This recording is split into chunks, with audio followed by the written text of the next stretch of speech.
नमस्कार मित्राणि शुभसन्ध्या। पूर्वं वयं भिन्नभिन्नसमये तत्र संस्कृतभाषामनोविज्ञानं पुनश्च संस्कृतशिक्षणपद्धतीनां सम्पर्के तु आलोचनं कृतवन्तः। अद्यापि तथैव वयं नवमभागे वयं केचन संस्कृतभाषामनोविज्ञानप्रश्नाः सन्ति पुनश्च शिक्षणपद्धतिसम्पर्कीयप्रश्नाः सन्ति। तेन सह संस्कृतभाषायाः महत्त्वसम्पर्के अपि केचन प्रश्नाः सन्ति। तान् अत्र वयं चर्चां कुर्मः। तर्हि आरम्भं कुर्मः। अद्य सायङ्काले 6:00 OSSTD सम्पर्के अहम् एकं स्वतन्त्रं वीडियो निर्मितवान्। तत् अवश्यं भवन्तः पश्यन्तु। यतोहि इदानीम् OSSTD मध्ये बहु लाभदायकः अस्ति संस्कृतछात्राणां कृते। किं तत्र विशेषः अस्ति, को विशेषः अस्ति इत्यादि विषये तत्र सम्पूर्णम् उक्तवान्। अतः तत् वीडियो सर्वे अवश्यं पश्यन्तु। यथाशक्यमपि तद् वीडियो अपि शेर् अपि कुर्वन्तु, यतोहि ऐषमः सर्वकारः संस्कृतछात्राणां कृते बहु किमपि तत्र व्यवस्थां कृतवान् एव। इतोपि भवन्तः तत्र संस्कृतशिक्षकनियुक्तिसम्पर्के सूचना प्राप्तुं तु संस्कृत मीडियम् इन्स्टाग्राम् मध्ये फलो कर्तुम् अर्हन्ति। इतोपि सूचनादिकं पुनश्च PDF आदिकं प्राप्तुं भवन्तः टेलिग्राम् मध्ये प्रवेष्टुं शक्नुवन्ति एव। आरम्भं कुर्मः एव। अधिकं चर्चां न कुर्मः। चयनात्मकश्रवणं सम्प्रति भाषाकौशलानां सम्पर्के प्रश्नः अस्ति। श्रवणकौशलं प्रथमकौशलं भवति। प्रश्नः अत्र अस्ति, चयनात्मकश्रवणस्य अन्तर्भुक्तः नास्ति। एतेषु कः चयनात्मकश्रवणस्य अन्तर्भुक्तः न भवति इति प्रश्नं करोति। समस्यामूलकः नूतनशब्दः, अत्र नूतसा इति अभवत् एव, तत्र टङ्कणदोषः भवति एव। नूतनशब्दः पुनश्च संरचनात्मकपदः अथवा अनौपचारिकः, एतेषु कः चयनात्मकश्रवणस्य अन्तर्भुक्तः न भवति इति प्रश्नमस्ति। पश्यामः चेत् श्रवण अस्माकं द्विविधं भवति। एकं भवति सामान्यश्रवणम्, अन्यम् एकम् अस्ति चयनात्मकश्रवणं। सामान्यश्रवणस्य इति पश्यामः चेत् नाम पञ्चभागाः सन्ति। ते च वर्तन्ते पर्याप्तश्रवणं, शान्तचित्तश्रवणं, पुनश्च एकाग्रश्रवणम्, अनौपचारिकश्रवणं, बाधाहीनश्रवणं। तद्वदेव चयनात्मकश्रवणस्य नाम विभागाः भवन्ति समस्यामूलकः, नूतनशब्दग्रहणं, संरचनात्मकश्रवणं, व्याकरणरूपः, सन्दर्भवाक्यम्। अत्र अस्ति चयनात्मकश्रवणस्य अन्तर्भुक्तः को नास्ति। एकवारं पश्यन्तु के चयनात्मकश्रवणस्य अन्तर्भुक्ताः सन्ति इति एकवारं पश्यन्तु। प्रारम्भिकसमये समस्यामूलकः तु अस्ति एव, अतः चयनात्मकश्रवणस्य एषः अंशः भवति। तदनन्तरम् अस्ति नूतनशब्दः, एतदपि भवति। पुनश्च अस्ति संरचनात्मक, एतदपि भवति चयनात्मकश्रवणस्य, किन्तु अनौपचारिकश्रवणम् एतद् भवति सामान्यश्रवणस्य एव अन्तर्भुक्तः। अतः अत्र सम्यक् विकल्पः किं भवति, सामान्यश्रवणस्य अन्तर्भुक्तः अस्ति, अतः सम्यक् विकल्पः भवति अनौपचारिकश्रवणम् इति। परवर्ती प्रश्नं प्रति गच्छामः। संस्कृत आयोगस्य निर्माणं कदा अभवत्?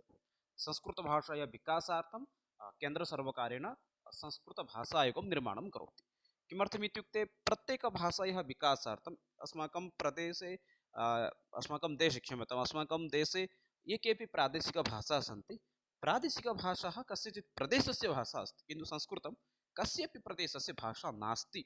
एतस्मात् कारणात् केन्द्रसर्वकारः एव किं करोति, संस्कृत आयोगस्य निर्माणं करोति। एतावत् संस्कृत आयोगत्रयम् एतावत् अभवत् एव। अतः संस्कृत आयोगस्य निर्माणं कदा अभवत्? 1856 अथवा 1956, 1954 अथवा किमपि न। अत्र पश्यामः चेत् समीचीनम् उत्तरम् अत्र भवति, प्रथमसंस्कृत आयोगस्य निर्माणं भवति 1956 तमवर्षे एव। 1956 तमवर्षे एव प्रथमसंस्कृत आयोगस्य निर्माणं भवति। तस्मिन् समये तस्य आयोगस्य मुख्यः आसीत् सुनीता चटर्जी इति। सुनीता चटर्जी संस्कृत आयोगस्य एव प्रमुखः आसीत्। कदाचित् प्रश्नः भवितुम् अर्हति एव। परवर्ती प्रश्नः अस्ति, तृतीयः प्रश्नः भवति, द्वितीयसंस्कृत आयोगस्य निर्माणं कदा अभवत्? यथा प्रथमसंस्कृतायोगविषये तु वयं चर्चितवन्तः। प्रथमसंस्कृतायोगः 1956 तमवर्षे अभवत्, तस्य मुख्यः आसीत् सुनीता चटर्जी। किन्तु द्वितीयसंस्कृत आयोगस्य निर्माणं कदा भवति? 1986-87, 2005-06, 2009-10 अथवा 2014-15। समीचीनम् उत्तरं ये जानन्ति वक्तुम् अर्हन्ति एव। द्वितीयसंस्कृत आयोगस्य निर्माणं कदा भवति? अत्र समीचीनम् उत्तरं भवति, द्वितीयसंस्कृत आयोगस्य निर्माणं भवति 1914-15 तमवर्षे एव। एतस्य कदाचित् प्रश्नः अपि आगच्छति एव, द्वितीयसंस्कृत आयोगविषये तथा चर्चा अपि न भवति, यद्यपि तथापि कुत्रचित् अपि प्रश्नः आगच्छति, द्वितीयसंस्कृत आयोगस्य मुख्यः कः आसीत्? तत्र भवन्तः वक्तुं शक्नुवन्ति एव, सत्यव्रत शास्त्री इति। महोदय भवति सत्यव्रत शास्त्री। केवलं सत्यव्रत शास्त्री महोदय आयोगस्य मुख्यः आसीत् इति न, साहित्य अकादेमी द्वारा अपि पुरस्कृता आसीत् पुनश्च ज्ञानपीठपुरस्कारेण अपि पुरस्कृता आसीत् अतः द्वितीयसंस्कृत आयोगस्य निर्माणं यदा कांग्रेस सर्वकारपक्षतः भवति 2014-15 तम वर्षे तस्मिन् समये तस्य मुख्यः आसीत् सत्यव्रत शास्त्री महोदयः एव। परवर्ती प्रश्नं प्रति गच्छामः। तद्वदेव अस्ति अयं प्रश्नः संस्कृतशिक्षासम्पर्के एव अस्ति अधिकाधिकः। नूतनशिक्षानीत्यानुगुणं संस्कृतपाठनाय STS प्रयोगस्य कः अभिप्रायः इति भवन्तः सम्पूर्णं तद् दृष्टवन्तः नूतनशिक्षानीतिं। नूतनशिक्षानीतिमध्ये एकं शब्दस्य बाहुवारं प्रयोगः भवति STS इत्युक्ते किम् इति प्रश्नं करोति एव। समीचीनम् उत्तरं ये जानन्ति वक्तुं शक्नुवन्ति एव। STS इति शब्दस्य को अर्थः simple to Sanskrit, Sanskrit to simple, Sanskrit through Sanskrit, Sanskrit to Sanskrit. अत्र समीचीनम् उत्तरं ये जानन्ति ते वक्तुं शक्नुवन्ति एव। STS इति शब्दस्य नूतनशिक्षानीतिमध्ये प्रयोगस्य कः नाम लाभः आसीत्, किं कः अभिप्रायः आसीत् अत्र पश्यामः चेत् समीचीनम् उत्तरं भवति। STS इति शब्दस्य अर्थं भवति संस्कृत थ्रो संस्कृत इत्युक्ते संस्कृतं संस्कृतमाध्यमेन पाठनम् एव अस्माकं नूतनशिक्षानीतेः एव तत्र नियमः एव आसीत्। अतः समुचितविकल्पः अस्ति संस्कृत थ्रो संस्कृत इति STS। परवर्ती प्रश्नं प्रति गच्छामः। क्षणमेकं।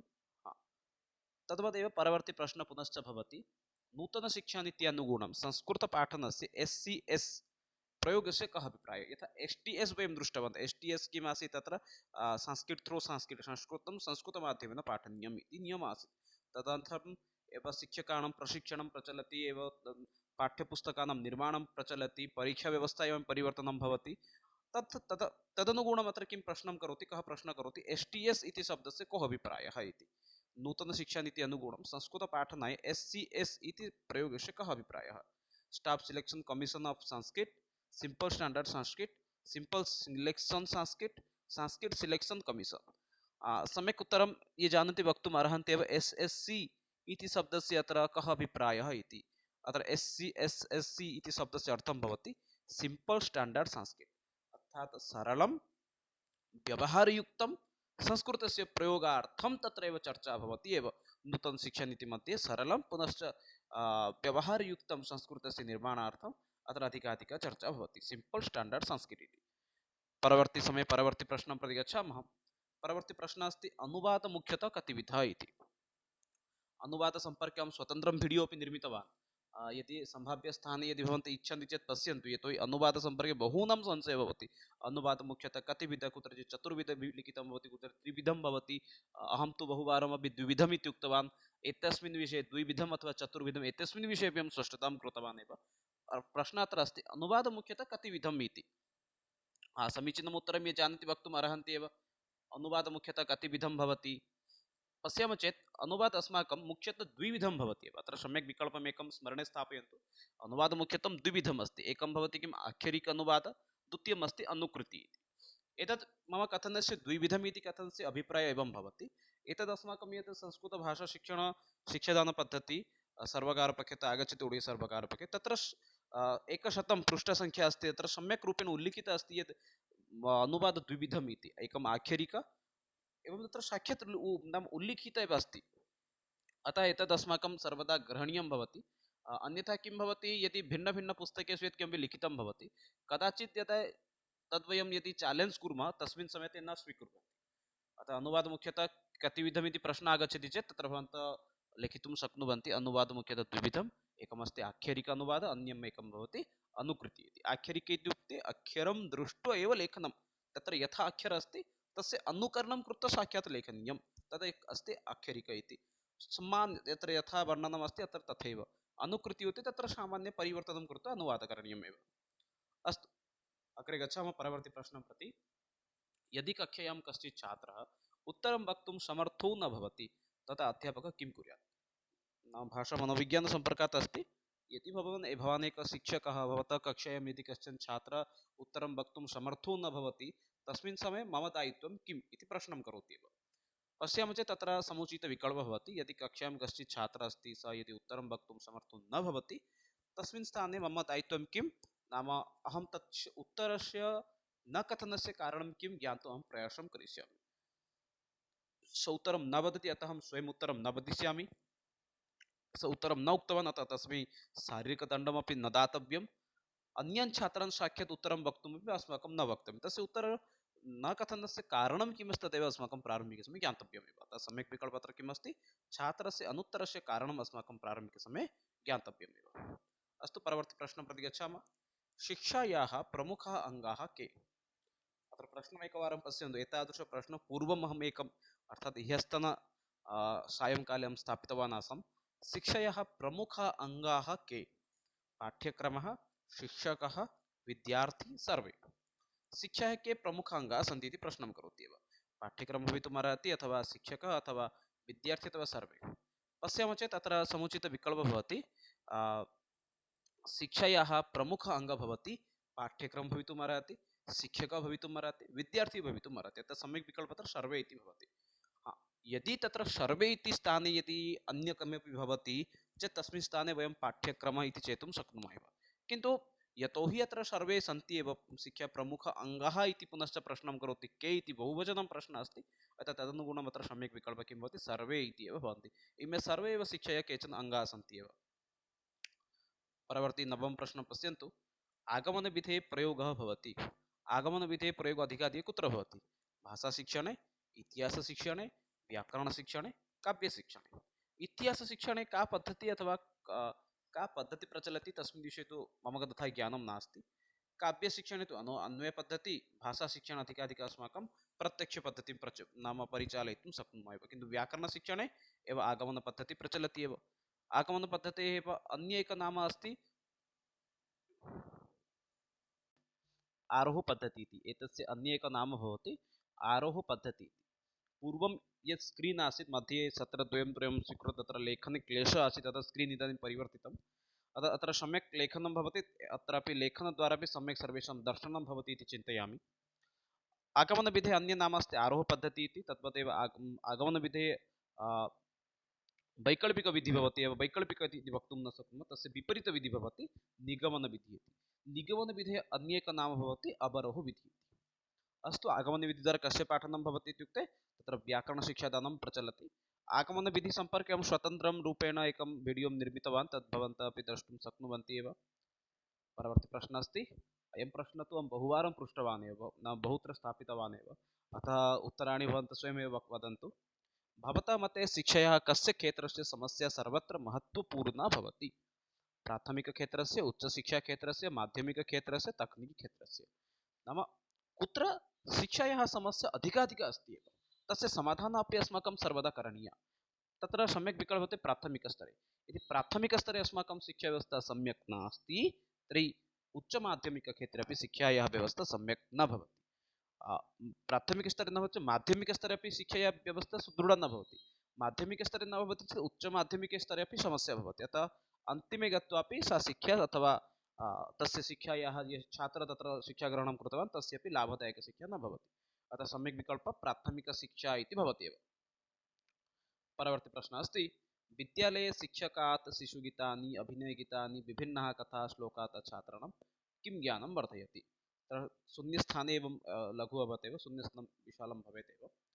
विद्यालये शिक्षकः किं करोति? लघु लघु गीतानि गायति। मम माता देवता, लघुगीतमस्ति एव। अभिनयगीतानि गायति। चटक चटक एतादृशानि लघु लघु गीतानि गायति। पुनश्च भिन्न भिन्न कथा, पञ्चतन्त्रात्, हितोपदेशात् कथा वदति, श्लोकः अपि वदति। अनेन छात्राणां कस्य वर्धनं भवति? पठनकौशलस्य, श्रवणकौशलस्य, भाषणकौशलस्य, लेखनकौशलस्य।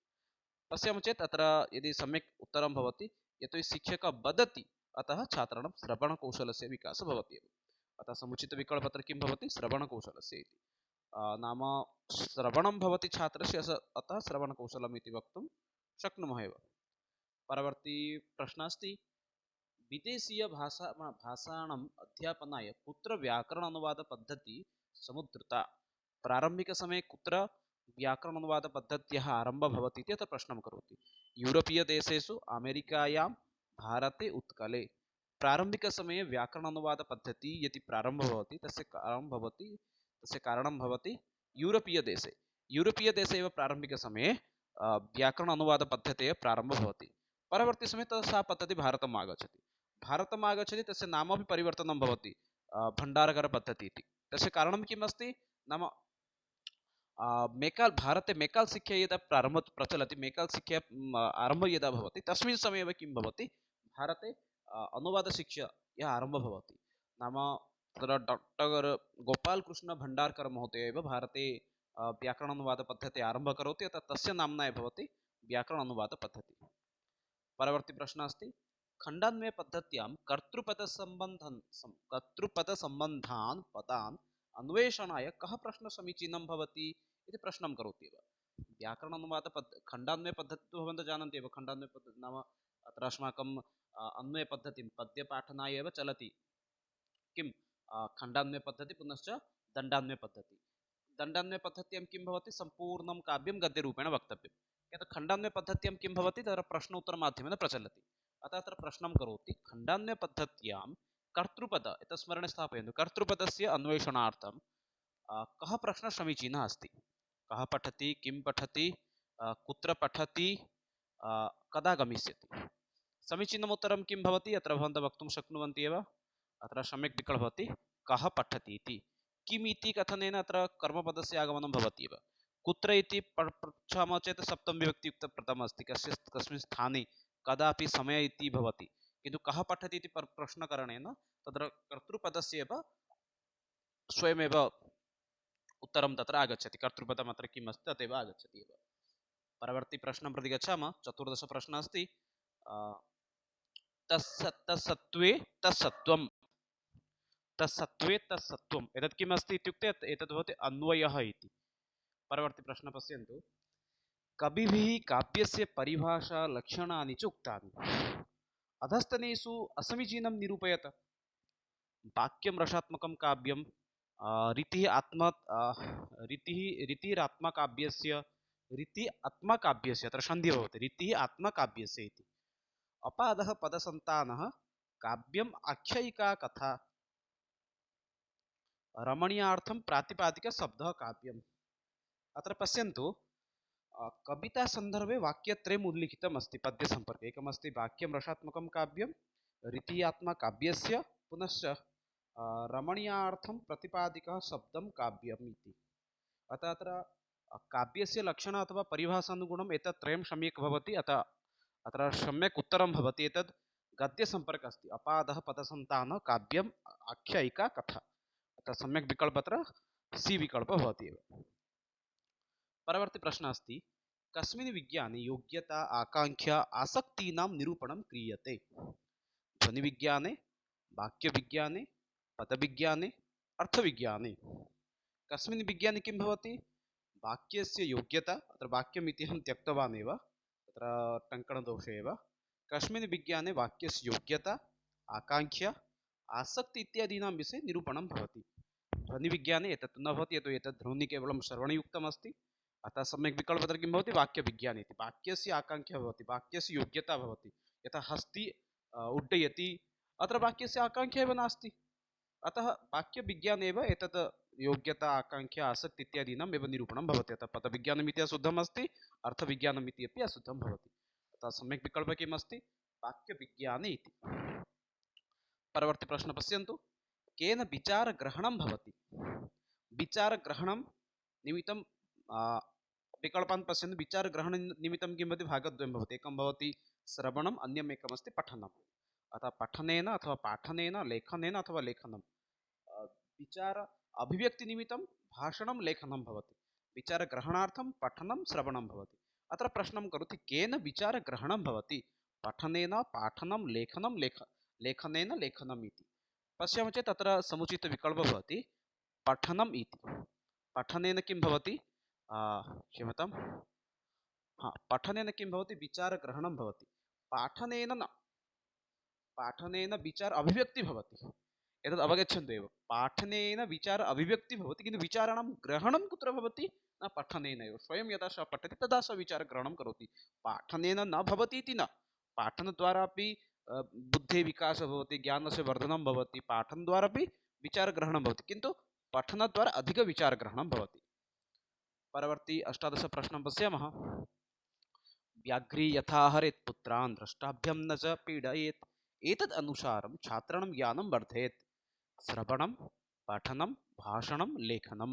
सम्यक् विकल्पे यदि अत्र पश्यामः एतद् भवति सन्दर्भात्मकभाषणम् इत्युक्ते अत्र भवति भाषणम् इति भाषणस्य एव व्याघ्रियता हरेत् पुत्रान् द्रष्टव्यं न च पीडयेत् अत्र एतत् वाक्यस्य अर्थं बहुजनाः न अवगच्छन्ति यदा व्याघ्री किं करोति स्वपुत्रं नीत्वा गच्छति कुत्र स्थापयति द्रष्ट इत्युक्ते दन्तानां मध्ये स्थापयित्वा गच्छति तस्मिन् समये तस्य पुत्रम् अपि पीडा अपि न भवति तद्वदेव अस्माकमपि भाषणं तद्वदेव भवेत् तत्र विकल्पान् प्रयोगं कर्तुं शक्नुमः किन्तु अशुद्धता न भवेत् अतः सम्यक् विकल्पत्र भवति भाषणम् इति परवर्ती प्रश्न अस्ति आकारेण स इकारस्य मेलनेन एकारदेशः भवति आ प्लस् इ इस् इक्वल् टु ए इति उक्त्वा महायुक्त इन्द्र महेन्द्र इति शिक्षकः वदति अत्र का पद्धतिः व्याकरणपाठनस्य एका पद्धतिः अस्ति एव अतः अन्वयपद्धतिः न भवति प्रत्यक्षपद्धतिः अपि न भवति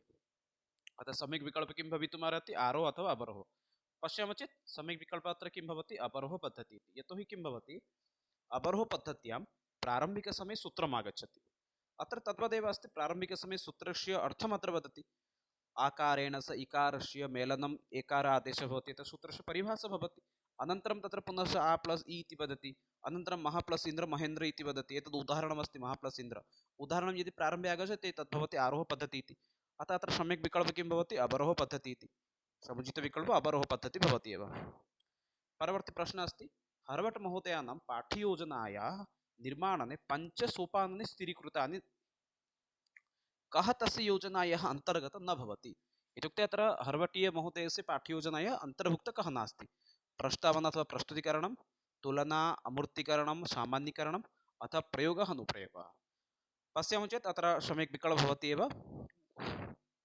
अत्र सम्यक् उत्तरम् अस्ति उद्देश्यलेखनम् इति उद्देश्यकथनमेव लेखनमेव अत्र अंशभुक्तः न भवति अन्यं सर्वमेव तुलना प्रस्तावना पुनश्च प्रयोग अनुप्रयोग सामान्यीकरणम् एते सर्वे तस्य अंशाः सन्ति किन्तु उद्देश्यलेखनम् इति तस्य अंशः न भवति मित्राणि एतद् अद्यतनसत्रमासीत् यत्र वयं संस्कृतभाषामनोविज्ञानं पुनश्च संस्कृतभाषायाः महत्त्वं शिक्षणपद्धतीनां सम्पर्के प्रश्नान् आलोचितवन्तः अग्रिमसत्रे इतोपि आलोचयामः तावत्पर्यन्तं विरमामि जेतु भारतं वदतु संस्कृतं वन्दे मातरं धन्यवादः मित्राणि नमस्कारः शुभरात्रिः